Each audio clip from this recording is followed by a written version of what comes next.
ईरानी वज़ीर ख़ारिजा हुसैन अमीरुल-हय्यान का कहना है कि ईरान और पाकिस्तान दहशतगर्दों को किसी किस्म का मौका नहीं देंगे।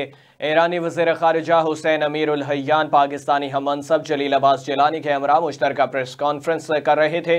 उन्होंने कहा कि पाकिस्तान की सिक्योरिटी हमारे लिए मुक़द्दम है। ईरान और पाकिस्तान के अवाम को एक ही कौम समझते हैं। उन्होंने कहा कि दहशतगर्दों ने ईरान को बहुत नुकसान पहुँचाया है।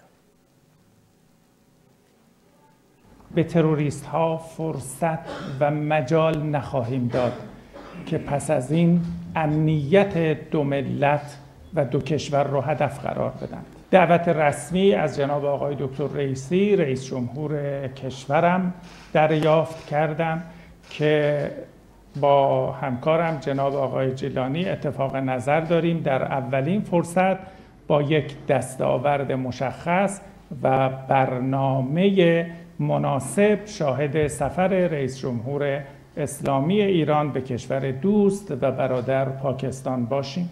توسعه گردشگری از جمله گردشگری زیارتی از توافقات امروز ما بود و همچنین نهایی کردن پروژه‌های مربوط به همکاری دو کشور در حوزه انرژی که در روزهای آینده شاهد تبادل هیئت‌های ذی‌ربط خواهیم بود. پاکستان و ایران در مجامع منطقه‌ای و بین‌المللی همکاری‌های بسیار سازنده و مثبتی رو همواره دارند.